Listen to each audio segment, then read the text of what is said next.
When a smug judge belittles Morgan Freeman in court, he expects the legendary actor to back down. But Freeman isn't one to be underestimated. With wit, presence, and an unexpected move, he turns the courtroom upside down, leaving everyone in shock. The courtroom was packed. The air felt thick, heavy. People whispered, waiting. At the front, sitting high in his chair, was Judge Raymond Steele. He had been a judge for 30 years. He was feared, respected, and arrogant. Morgan Freeman sat at the defendant's table. His face was calm, unreadable, but his eyes, they held wisdom, the kind that made even the strongest man pause. Judge Steele leaned forward, tapping his gavel. "Mr. Freeman," he said, his voice dripping with condescension. "I never thought I'd see the day where you, a so-called man of wisdom, would stand in my courtroom." A chuckle rippled through the room. Some people smirked. Others watched closely. Morgan did not flinch. Instead, he smiled, that slow, knowing smile. The judge continued, "You think your charm and Hollywood fame will save you here?" He scoffed. "Let me remind you, in my courtroom, I am the law." Silence. Then Morgan spoke. His voice was deep, steady. "Your Honor," he said, his eyes locking onto the judge, "wisdom is not measured by power but by how one wields it." The room went dead silent. The judge stiffened. He had made a dangerous mistake. Morgan Freeman was no ordinary man. Judge Steele narrowed his eyes. "Are you trying to teach me about power, Mr. Freeman?" He sneered. "Let me remind you, this isn't a movie. This is real life. And in real life, men like you don't win." Morgan remained silent for a moment. Then he leaned slightly forward, resting his hands on the table. "Your Honor," he said, his voice as smooth as silk, "power is not about who sits highest in the room. It's about who understands the weight of their words." A murmur spread through the crowd. Some leaned in closer. The judge, however, slammed his gavel. "You will not lecture me in my courtroom," he snapped. Morgan exhaled, shaking his head slightly. "I have seen men with great power lose everything because they did not respect the weight of their words." Judge Steele smirked. "And have you seen men walk free by pretending to be wise?" Morgan's eyes darkened. "I have seen men like you," he said softly, "who think they are untouchable. But no one is." The judge's face twitched. For the first time, uncertainty flickered in his eyes. Morgan Freeman had just shifted the air in the room, and everyone could feel it. Judge Steele clenched his jaw. He wasn't used to being challenged. He wasn't used to feeling small. Morgan Freeman turned slightly, looking around the courtroom. His gaze landed on the people watching, on the ones who had smirked earlier.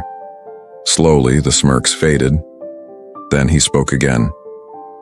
"There was a time," he said, "when a man's word was his bond, when justice meant fairness, not ego." The room held its breath. Even the guards near the door stood still. The judge forced a laugh, but it was shaky. "This is nonsense." Morgan tilted his head. "Is it?" he asked. "Or is it truth?" The judge banged his gavel. "You will show respect, Mr. Freeman, or—" Morgan cut in, his voice sharper now. "Or what? You'll silence me?" He shook his head. "Truth doesn't disappear because you refuse to hear it." The courtroom was no longer his. The power had shifted, and Judge Steele knew it. The judge's hands trembled slightly as he reached for his gavel.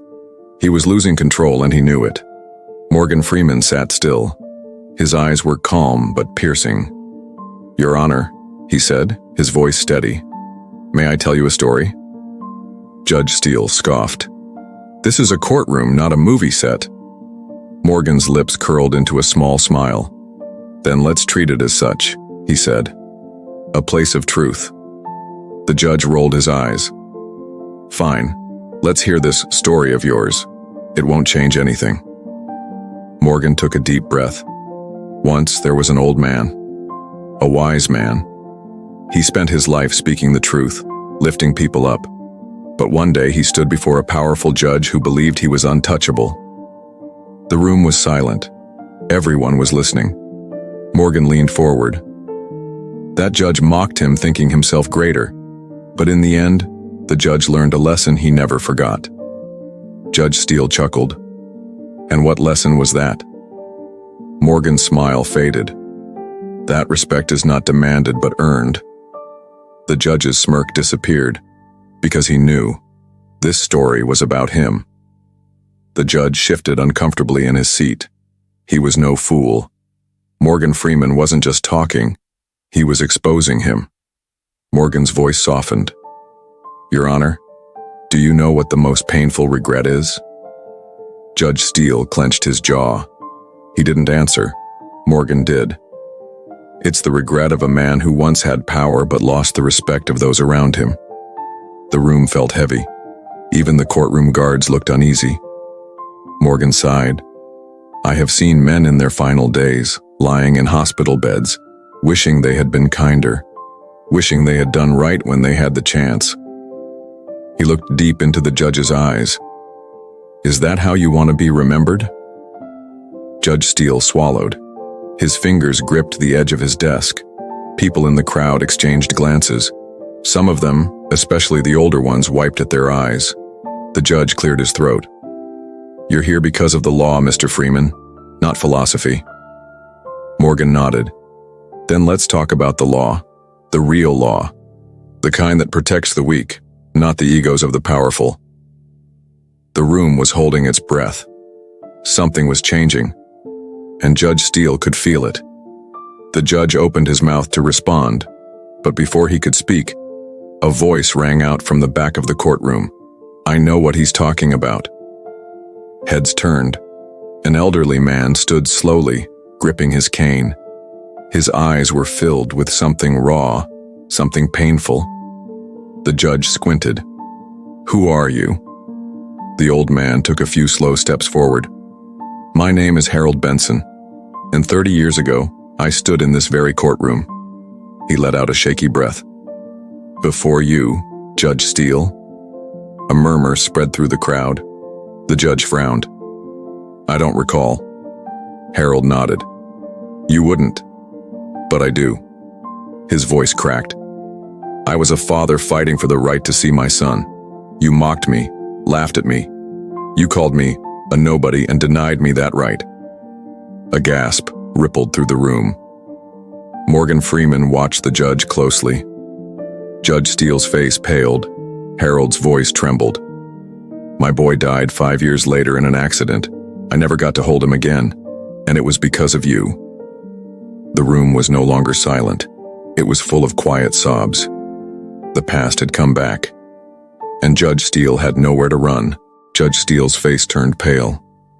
His fingers trembled slightly as he adjusted his robe. He could feel every eye in the courtroom burning into him. Harold Benson's voice quivered. I begged you, he whispered. I stood in this very room and begged you to give me time with my son. But you laughed. You said my son was better off without me. The judge opened his mouth, but no words came out. Harold's eyes filled with tears. Do you know what it's like to lose a child? His voice cracked. To know they took their last breath without you by their side? The room was deathly silent. Even the air felt heavy. Morgan Freeman's gaze never wavered. He had seen pain before. He had heard stories of loss. But nothing compared to the sorrow that filled this room now. The judge's lips trembled. I don't remember. Harold nodded, his tears falling. Of course you don't, but I do. And I have lived with that pain for 30 years. Morgan leaned forward. His voice was soft but firm. Your Honor, justice is not just about laws. It's about people. Can you see that now? For the first time, the judge had no answer. Judge Steele's breath came short and fast. He looked around the courtroom, desperate to regain control, but he saw something he wasn't used to. Judgment. Not from Morgan Freeman, not from Harold Benson, from the people. A woman in the back wiped her tears. A man clenched his fists. An older lady shook her head. disappointment etched on her face. The judge swallowed hard. I was just doing my job," he stammered. Harold let out a bitter laugh. "Your job? Is your job to destroy lives?" Judge Steele's eyes darted to Morgan. "You," he pointed an accusing finger. "You planned this, didn't you?" Morgan shook his head slowly. "No, Your Honor. Truth planned this." The judge clenched his fists. He wanted to fight back, to regain control. But how could he fight against the truth? His mind flashed back to that day, 30 years ago. A desperate father, a gavel slamming down, a cold, dismissive voice, his own. "This case is closed," his own words echoed in his mind. But was it truly closed? Or was justice finally being served? Judge Steele's hands shook. His chest tightened. This is nonsense." His voice was weak now, unsteady. Morgan Freeman exhaled slowly. "Is it nonsense, Your Honor? Or is it justice catching up to you?" The judge's vision blurred. Sweat formed on his brow. "I have followed the law," he muttered. Morgan's voice was calm but sharp. "And did the law follow its heart?" A sharp gasp broke the silence. Judge Steele wobbled slightly. He reached for his desk to steady himself, but his fingers slipped. Then, he collapsed. The courtroom erupted in gasps. A guard rushed forward. "Call an ambulance!"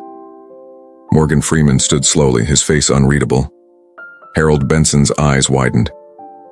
"Is this God's justice?" he whispered. Judge Steele's body trembled as he clutched his chest. His breath was ragged. I was wrong," he choked out. His eyes welled with tears, real tears. Morgan stepped forward. He knelt beside the man who once mocked him. His voice was soft. "Regret is heavy, Your Honor, but redemption is still possible." The judge's eyes filled with something no one had ever seen before. Not power, not arrogance, but sorrow. Deep, aching sorrow. The courtroom was frozen. Judge Steele lay on the floor gasping, his once mighty presence crumbling. His lips trembled, and for the first time his voice was small. I was wrong," he whispered. Morgan Freeman knelt beside him, his deep voice calm but firm. "It is never too late to do what is right." The judge's breath hitched. His eyes darted across the courtroom, searching. For what? Mercy? Redemption? A way out? Harold Benson wiped his eyes. "I should hate you," he muttered. "I should feel satisfied seeing you like this." His voice cracked. "But I don't." The judge let out a weak, shuddering breath. "I took so much from you." Harold nodded. "Yes, you did." His hands balled into fists, but then, his fingers loosened, his face softened. The courtroom was silent. Harold bent down, looking the judge in the eye. "I forgive you." Gasps echoed through the room. Even Morgan Freeman looked moved. Tears slipped down the judge's wrinkled face. He had spent his life delivering sentences, but none as powerful as this. Forgiveness. The thing he never deserved, yet received. The paramedics rushed in, pushing through the crowd. Judge Steele clutched Morgan's sleeve. "Stay," he croaked. "Please." Morgan gave a small nod, settling beside him. Tears ran down the judge's face. He had built a life of arrogance, of control. But now, lying on the cold courtroom floor, he was just a man. An old, broken man. His voice shook. "I sentenced so many, but I never judged myself." He swallowed hard. "I thought power meant being untouchable. I thought the law was about winning." His lips quivered. "But it's about people, isn't it?" Morgan nodded. "Yes, Your Honor, it always was." The judge let out a choked laugh. "I spent my life blind." He turned to Harold, his voice raw. "I stole your son's time. I stole your peace." He shut his eyes, his body trembling. "I can never fix that." Harold took a deep breath. "No, you can't." His hands shook, but he reached out, touching the judge's shoulder. "But you can change now." More gasps. The room was filled with quiet sobs. The walls had seen trials, lies, punishments. But today, it saw something greater. A man breaking, a man healing. The judge's breathing steadied as the paramedics lifted him onto the stretcher. His hand gripped Morgan's one last time. "Don't let me be remembered like this," he whispered. Morgan Freeman leaned in. His voice was low, but every word was heavy. "Then let your final ruling be one of justice." The judge swallowed hard. His gaze moved to Harold. With great effort, he spoke. "I overturned cases before, for the powerful. Let me overturn one more, for the right reason." The crowd gasped again. The judge's voice wavered. "I was wrong. The ruling I made 30 years ago, let it be erased." His eyes glistened. "Let Harold's record be clean." Harold gasped. Morgan's lips parted slightly. The courtroom was a storm of whispers, shock, and emotion. The judge weakly lifted his gavel one last time. With the little strength he had left, he banged it against the wood. "Case dismissed," he murmured. A tear rolled down his cheek. Then, as the stretcher rolled him away, a broken man whispered, "Maybe now I'll be free." And for the first time in his life, he finally understood justice. The gavel's echo faded, but its impact remained. The courtroom sat in stunned silence. No one had expected this. A judge, once feared, once untouchable, had just undone his own ruling.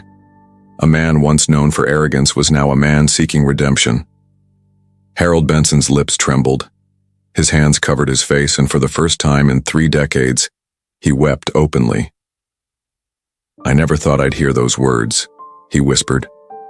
Morgan Freeman remained still, watching it all unfold.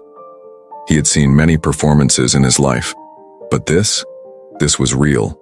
This was truth. The guards helped the judge onto the stretcher.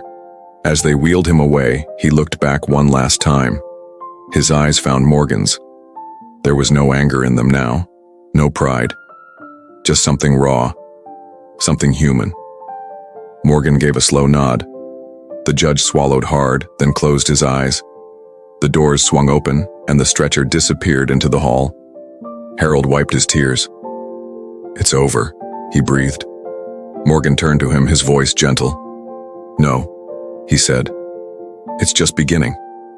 Harold's brows furrowed. "What do you mean?" Morgan exhaled. "Justice is never the end. It's the start of something new." The hospital room was quiet except for the steady beep of machines. Judge Steele lay in the bed, his face pale, his body weak. But his mind? For the first time in years, it was clear. A knock at the door made him turn his head. He expected a doctor, maybe a nurse. Instead, Morgan Freeman stepped inside. The judge swallowed hard. "You came." Morgan pulled up a chair. "I did." The judge's voice was hoarse. "Why?" Morgan folded his hands. "Because a man should never be alone when he faces himself." The judge let out a weak chuckle. "You always talk in riddles." Morgan tilted his head. "No riddle, Your Honor, just truth." The judge's eyes filled with something heavy. "I spent my life building walls," he murmured. "I thought that made me strong." A tear slipped down his cheek. "But all it did was keep me alone." Morgan nodded. "Power without wisdom is a prison." The judge's lips trembled. "I don't deserve forgiveness." Morgan leaned forward. It was never about deserving. It was about needing. The judge exhaled. His fingers weakly gripped the sheets. "Tell them." His voice cracked. "Tell them I'm sorry." Morgan gave him a long, deep look. Then he nodded. Harold Benson sat outside the hospital, staring at the sky. The air was cool, the night quiet. Footsteps made him turn. Morgan Freeman approached, his hands in his coat pockets. His face was unreadable. Harold's heart pounded. "How is he?" Morgan sighed. "Weak, but awake." Harold looked down. "I don't know if I want to see him." Morgan studied him. "Then why are you here?" Harold clenched his fists. Because no matter how much I say I've moved on, I haven't. His voice cracked. A part of me still hurts. Morgan sat beside him. Pain is proof that love existed. Harold's lips trembled. I just wanted to be a father. I wanted to hold my son, to be there. His voice broke. I never got that chance. Morgan exhaled slowly. Then honor him another way. Harold looked at him, confused. Morgan's eyes softened. Go inside. Harold's throat tightened. Why? Morgan's voice was low but firm. Because healing isn't just for him. He placed a hand on Harold's shoulder. It's for you too. Harold stared at the hospital doors. His heart pounded. Then slowly, he stood and took his first step toward closure. Harold Benson took slow, heavy steps toward the hospital room. Every footstep felt like a weight pressing against his soul. He wasn't sure if he had the strength to face the man who had stolen his chance to be a father. Morgan Freeman walked beside him, silent but steady. As Harold reached the door, he hesitated. What if I can't forgive him? He whispered. Morgan placed a hand on his shoulder. Forgiveness isn't weakness, Harold. It's the greatest strength a man can have. Harold swallowed hard. Then, with trembling fingers, he pushed the door open. Judge Steele lay in bed, his once powerful hands now frail, his breath shallow. His eyes flickered open, and when he saw Harold, something changed in them. Not fear, not pride, shame. I didn't think you'd come, the judge whispered. Harold's throat tightened. I didn't think I would either. The room was silent, except for the beeping of the machines. Then, the judge did something no one expected. He reached out, a frail, shaking hand, a man stripped of his power, offering nothing but regret. Harold stared at it. His heart pounded.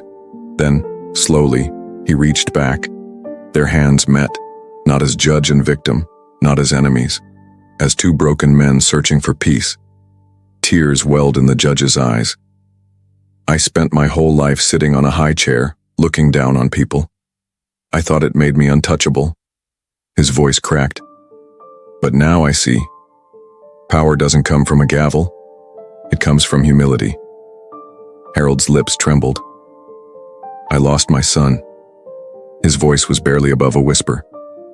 I lived every day thinking of what you took from me. The judge's tears fell.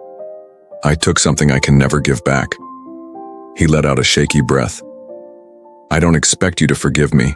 I don't deserve it. Harold's chest ached. He had spent years hating this man, wishing for this moment. But now that it was here, he just felt tired. Harold wiped his eyes. I don't forgive what you did, he admitted. But I forgive you. The judge let out a choked sob. He gripped Harold's hand like a drowning man clinging to his last hope. Morgan Freeman watched, his eyes soft with wisdom. A lifetime of pain had just ended. A new one had begun. Days passed. The courtroom had been quiet since the judge's collapse, but now, people gathered once more. A new judge sat at the bench. Harold Benson stood beside Morgan Freeman. His name had been cleared. His pain had been heard. And now, justice had truly been served. The doors swung open. A nurse wheeled in Judge Steele, his body weaker, his face thinner. But his eyes? They were different. He was no longer a king on his throne, just a man. He cleared his throat. Before we end this, I have one last thing to say. The room leaned in. The judge looked at Harold. You once stood before me begging for mercy and I turned you away. He swallowed hard. But now it is I who ask for mercy, not from the law. His voice cracked. From life itself. Harold nodded slowly. The judge turned to the room. Let this be a lesson, he said. No man is above truth, and no heart is beyond redemption. The new judge slammed the gavel. Case closed. Morgan Freeman smiled. The world had changed that day, and justice had finally found its true meaning. If this story moved you, if it touched your heart, let me know in the comments. Did you feel the pain, the redemption, the power of forgiveness? Hit that like button if this story made you think. Subscribe if you want more stories that touch your soul. Comment your thoughts, because your words matter. And remember, the greatest power isn't in a courtroom, it's in our hearts. Thank you for watching. Let's keep telling stories that make the world feel